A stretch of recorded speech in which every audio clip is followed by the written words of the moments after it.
Thanks for joining us, Mums at the Table. It's your girl Fiona back here in the host seat, here to talk all things good and not so good with these fabulous ladies. Rachel? Hello. Hi, how are you? Doing well. I'm looking at that red, I'm like, I love the red. Mary Ellen? Hi. How are you? I'm really well. I see we're matching stripes here. Stripes, got the red and the stripes going on. Feeling very nautical at the moment. And Julie. Julie, how are you going over there? Good, the only floral today. Yes. But you still got the red, so it all works. Okay. It works. Yeah. How are you ladies? Good? Yeah, good. How are you doing? I know, it's been a while. You're in your Definitely rightful seat now. No, it's been great. Thank you, ladies, for holding the fort, and you will hold the fort again, I'm sure. Now, coming up, have you ever wondered if the Duchess of Cambridge, Kate Middleton, used a dummy or spit the dummy with her babies? The dummy dilemma is back on the agenda. We get the nutritional scoop on low GI foods. Gia and Olive make sweet potato enchiladas, and Dr. Pale Mukherjee from Sydney Adventist Hospital is here to talk about paediatric hearing issues. So keep it kind and keep it locked for that and more. Now, coming up, have you ever wondered if the Duchess of Cambridge, Kate Middleton, used a dummy or spit the dummy? Now, romper.com actually put out an article which talks about the fact that, no, they don't use a dummy. And she told the caretakers, don't give their children the pacifiers. Yeah. So has anyone here used a dummy? Wish I had caretakers to pacify my children. Needing a dummy. Yeah. It's been great. Yeah, well, did you use a dummy with Jax? I did, and I didn't have any specific, philosophy on it. But Yeah. I remember my mom was still here, so he would have been 2 months old or less. And I remember one day he just literally spat the dummy, and he would never let us put it back in his mouth again. Right. Really? So we go to put it back in, and he just push it out with his tongue every single time. There seems to be a debate, like people say it's lazy parenting. What do you think about that? Do what works. Do what works. I tried it for number one, and she spat it out from a newborn, so that didn't work. Number two, I persisted a bit more because number one was such a bad sleeper and we had such a hard time, so I just kept pushing it in, pushing it in. But the worry was that when she got old enough, people say you won't be able to get rid of it, so don't give them a dummy because you can't get rid of it. So I remember when she was about 2, we started saying to her, when you're 3, you'll be a big girl and you won't need your dummy anymore. So she started when she had her prayer at night saying, dear Jesus, please help me to get rid of my dummy when I'm 3. Yes. I don't know where that started, but she started doing it, and then the day she came down, spat a dummy out, gave it to her dad on her 3rd birthday, and that was it. So you actually had to pray to wean your child off the dummy? Well, she prayed. She prayed. Is there a time, do you think that, that, like you said, is there an age where you think, oh, get the dummies out of their mouths now? I felt bad her walking around getting close to 3 during the day, so I just made it a night thing from about 2. So why did you feel bad? Like you thought other people were judging? Or? No, I just thought I wanted her to learn to live life without a dummy, I think. My friend told me, before 6 months, if I didn't want him to have a habit, needing it all the time, I needed to take it away. But he spit it on his own. So. I think you definitely need to do it before they're 2 years old. Personally, I'm anti-dummy. I just pop them on the breast, but I mean, it depends on the mother if they're breastfeeding or... Because apparently it can hinder breast milk production as well. I've read that, but yeah. But there's benefits as well. So it helps with SIDS. It lessens the chance of SIDS as well. Really? Yes. Do what works for you. Do what Don't works feel for guilty. you. Yeah, that's it. Now, to wean off the dummies and onto some solids, let's check out Gia and Olive, who are cooking baked sweet potato enchiladas. Hello, we are making baked potato enchiladas. No, we're not. Yes, we are. She's copying me. We are making sweet potato enchiladas, and it's going to be a little process, so you've got to bear with us, right? But I'm going to need all that in here, and we're going to start with the sweet potato. This dish is really delicious. It's derived from Minimalist Baker, so if you've never heard of her, she's got awesome recipes online. So we'll start with 3 cups of sweet potato, and you put 1 tablespoon of water, or you can add oil, whatever you like. And you have 1 teaspoon of cumin, 1 teaspoon of smoked paprika, and half a teaspoon of a good salt of any sort, like sea salt or Himalayan. Put it in there, and then I just toss it in just make sure that all the flavour's gone through, and put it on a baking tray. Make sure they're not touching each other on the baking tray, and you only cook it for about 15 to 20 minutes, and you allow it to sort of maybe caramelise a little bit. So I'm going to put this in the oven. Great, so now I'm going to make the filling. So the filling, well, that's part of the filling. I'm going to use 2 cups of kale, with a little bit of water. You just have to steam it, but you need to make sure the colours stay vibrant. So you don't want it to go all yucky, and you want it to stay quite bright. I'm going to mix it around a bit, and then I'll put the lid on it for a little bit. Yep. That's a special cheese. Don't cheat, okay? Okay, perfect. Now, using the same bowl, we put the rest of the filling in there. So it's 1 can of black beans, 1/4 cup of enchilada sauce, which you can get at any supermarket. Just check the label at the back. Make sure it's not one with lots of oils and all those chemicals and stuff in it. Now, I've bought a cheese here. It's a bio cheese, okay? So I got it from the section in the fridge at the supermarket where you have tofu and like just a few non-dairy, non-meat section. I do like a little bit of this bio cheese. It's a mozzarella bio cheese, but you can get different types.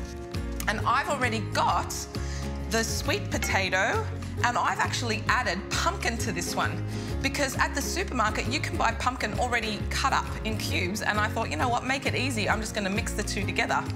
So I'm going to put that mixture in here. Okay, so mix that through. Okay, let's see how the kale's going. It's looking good. Still looks vibrant in colour. It's starting to soften up. All right. And there you've got it. You've got your filling for your enchiladas. And now for the rolling. This is one everyone is going to love. Who doesn't love baked tortillas? Like, yeah. So I'm going to put some of the enchilada sauce down the bottom.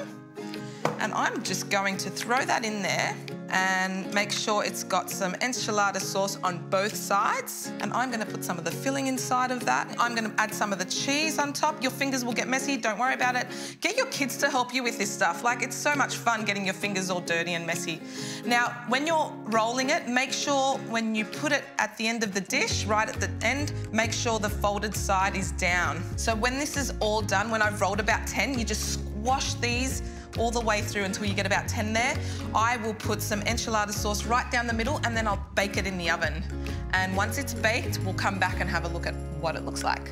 So we're back with our enchiladas, baked enchiladas, sweet potato baked enchiladas. They are looking really delicious.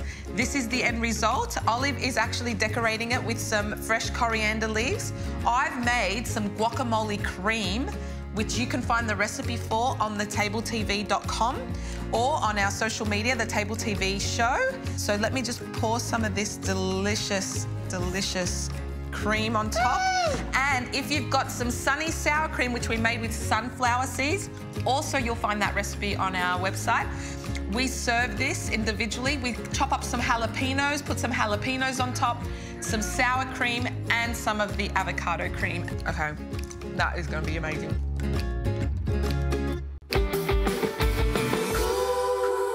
For more nutritious, easy-to-make recipes, we are giving away copies of this Everyday Essentials Cookbook. To get your copy, email us with your name, postal address, and just say you want the Everyday Essentials Cookbook and we'll post it out. The deets are on the screen. hello@mums@thetable.com is the email.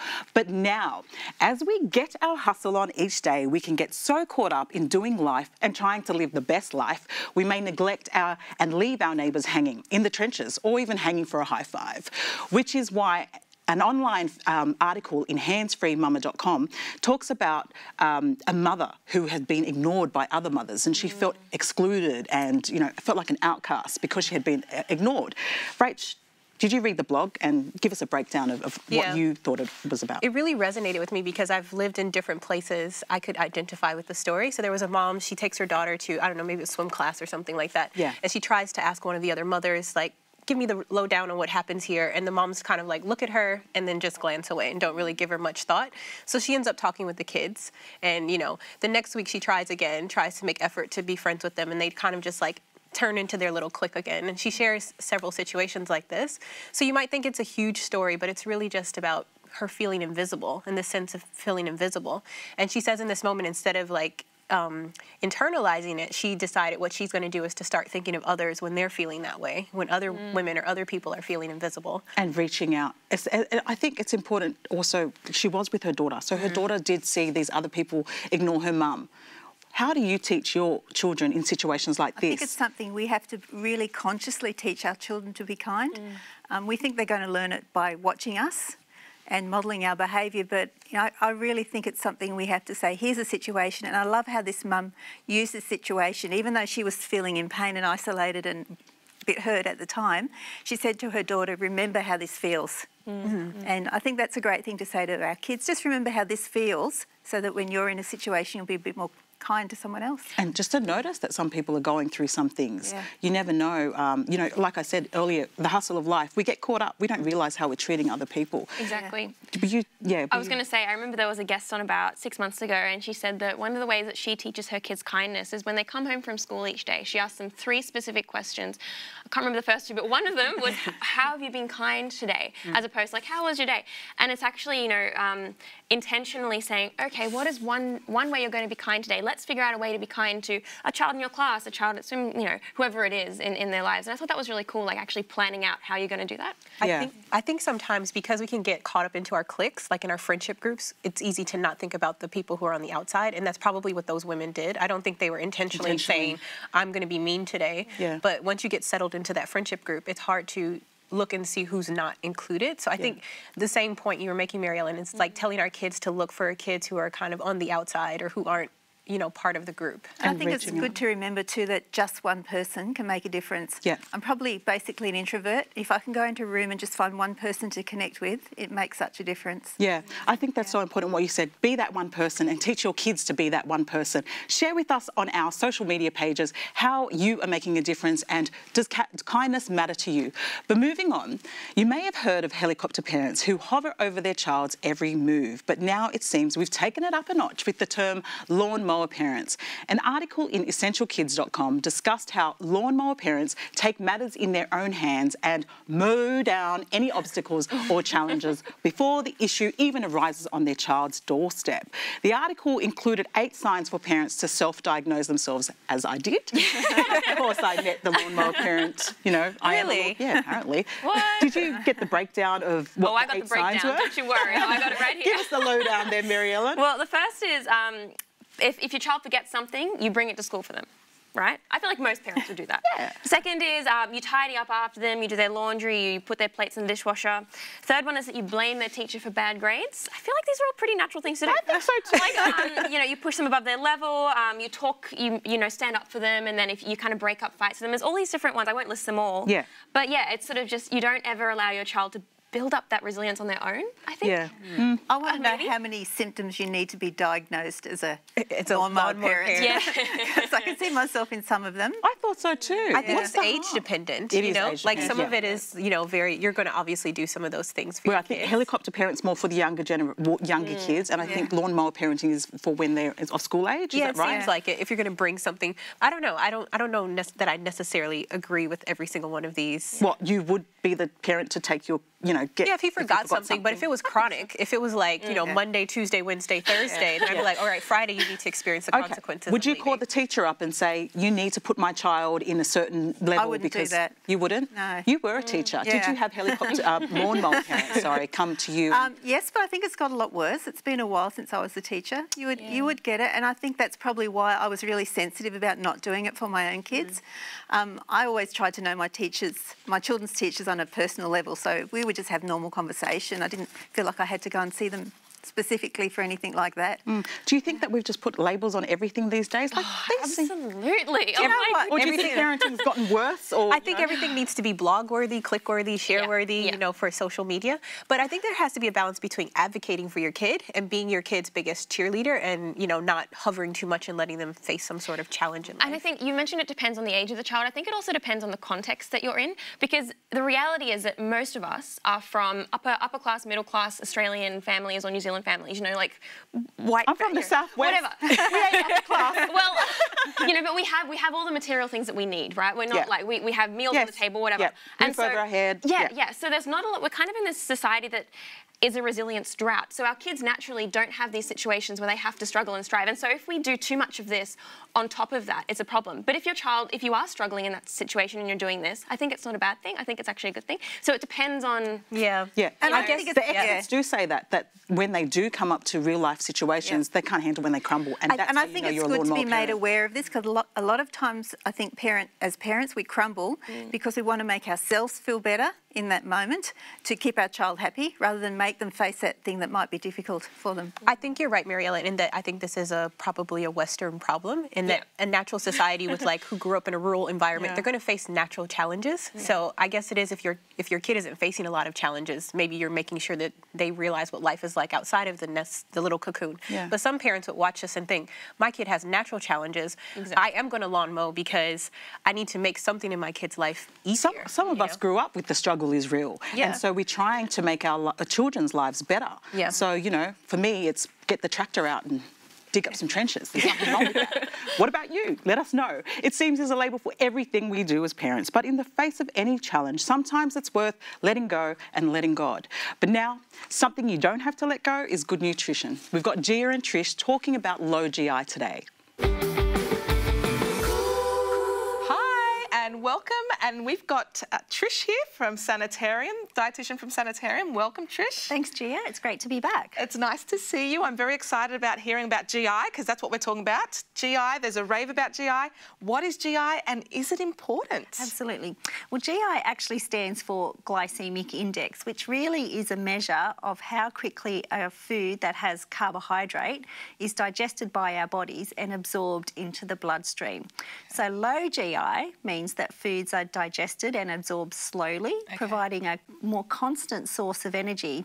Whereas high GI, of course, means the food is digested more quickly and absorbed more quickly into the bloodstream. Like spikes, really. Giving us a spike, a real hit of energy. Okay. All right, so low GI versus high GI. Okay, so does low GI make you lose weight? Is that how it works? Well, there is actually quite a bit of research about the benefits of eating a more low GI diet. And one of those is that it can actually help you feel fuller for longer, which may actually help you control your weight over the long term. And there's been some research to show that low GI, higher protein diets, not high protein diets, just higher protein diets, can actually reduce obesity as well as providing other benefits like controlling diabetes. Okay, well, I see you've got all this stuff here to show us. So what can we do to lower our GI if that's good for us? Yes, so for most people, eating low GI is definitely the way to go. And we don't have to think about every single food that we eat and trying to make everything we eat low in GI. But it's really helpful just to think about swapping some foods and trying to include one low GI food at each meal. So if you think about breakfast, swapping something like quick cook oats for a more rolled oats is a great way to great way to lower the GI. When you're choosing a bread, breads like fluffy white breads tend to be high in GI. So go for a wholemeal bread or even better, a wholemeal bread with lots of grainy bits in it. They're the lowest GI breads that you can have. And over the rest of the day, if you're having crackers, for example, highly refined rice-type crackers, high GI, whereas try replacing it with something more of a whole grain cracker. Whole grain, so we're thinking more brown, not white, so more less whole. Processed foods with bits in them. And what about fruit? Is that high in GI? Most fruits are generally low GI, so fruit's fabulous. You can add fruits to other meals to help lower GI of the overall meal. And that's something else that's really helpful. If you're thinking of your overall meal, adding certain foods, healthy foods that have got more plant fats and more plant proteins in them, can help lower the GI of the overall meal because it slows down the absorption into the bloodstream. So peanut butter on a slice of bread to make a peanut butter sandwich can help make a low GI meal. Something as simple as adding milk or soy milk to your Wheat Bix each morning and topping it with some fruits and nuts can give you a low GI breakfast. And here I see you've got pasta, you've got whole grain and just white? All pastas are low GI. So pasta's actually, we hear pasta doesn't have a good name, unfortunately, but it's actually a really good choice for choosing low GI foods. It is actually a low GI. Of course, wholemeal is better because it's made from the whole grain, but not everyone likes wholemeal. But, white pasta. There's some good brands now, though, so it's just a matter of testing them with the wholemeal. And noodles. Noodles are really popular in different cuisines, but something like a rice noodle, if you want to try swapping that for an udon noodle or a Hokkien noodle to get a lower GI noodle. That's awesome. Thank you for all the awesome tips that you've given us today. Thank you for coming. My pleasure. I'm really glad you could be here. If you want any more recipes or want to know any more information, please go to our website, thetabletv.com, or Sanitarium. Sanitarium.com.au, or even look up the Glycemic Index Foundation for lots of recipes and more information on low GI eating. Awesome. See you next time. Did you know that 1 in 6 Australians have hearing issues? That's 3 out of 4 people over 70. In children, 50% of hearing loss is genetic and 50% is acquired through birth infections, which is why joining us now is Dr. Payal Mukherjee from Sydney Adventist Hospital, who is here to talk about paediatric hearing issues. Welcome, Dr. Payal. Hello, thanks for having me. Now, the first thing that comes to mind is, why do people come to see you? You know, I know you're an ear, nose and throat specialist, and you work with parents and their children, but what's the common area that people come and see you about? So my particular love is hearing and balance disorders. So particularly with kids, you know, the young mums that come to see me is when they have children with hearing and speech or developmental issues. It's all connected? Yes, absolutely. I mean, it's really, you know, they sometimes walk out a bit confused when they're like, oh, my child has a hearing problem, and I'm sort of saying, use some nasal sprays. How's that work? So, planning ahead, I've brought some models. So this is a model of the ear. And as an ENT surgeon, when you talk about the ear is divided into 3 parts: the outer ear, middle ear, and the inner ear.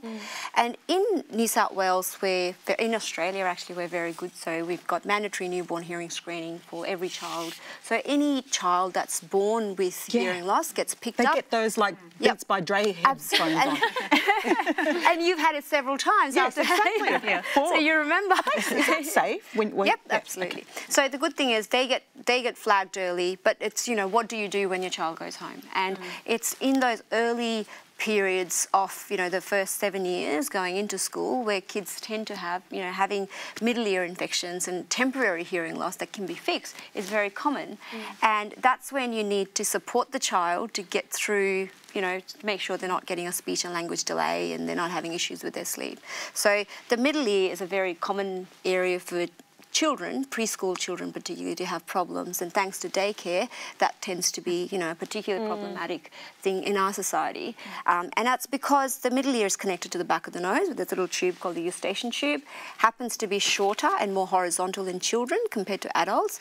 Typically matures about age 7, so that's why. Is that why they get more ear infections? Yeah, absolutely. And so a snotty nose can cause an ear infection, especially because at that age you also have enlarged adenoids blocking up the eustachian tube. And that's why they say use that fess, or always get the mucus out of your child's nose. Yeah, and they're not really used to blowing their nose and things like that. So the mucus is sort of, you know, it's sitting in the nose, and they end up getting a snotty ear. Essentially, and then it becomes a throat infection, and then you're at emergency while your child sounds like exactly. That was me Saturday night. Yeah, and then there's other problems as well. So with that anatomy, you know, they also tend to have enlarged adenoids, enlarged tonsils, and they snore, they're not sleeping well. Sometimes these kids are growing up with, you know, they're being misdiagnosed as having, you know, attention spectrum deficit disorder. And but some of them end up on, Ritalin, because A, they can't hear, they're not sleeping, they're, you know, sleep deprived. So often kids,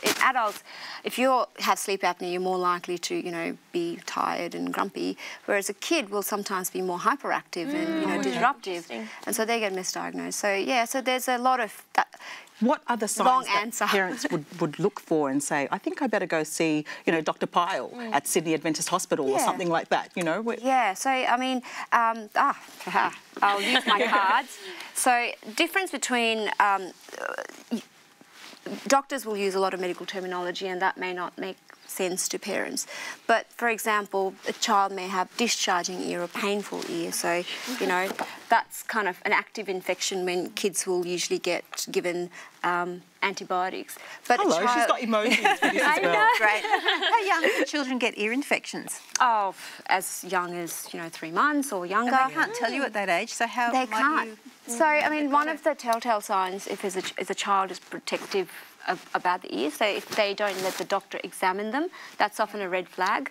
But the thing is, if the child has had an ear infection, the infective part of it resolves away, and then they just have we call glue ear.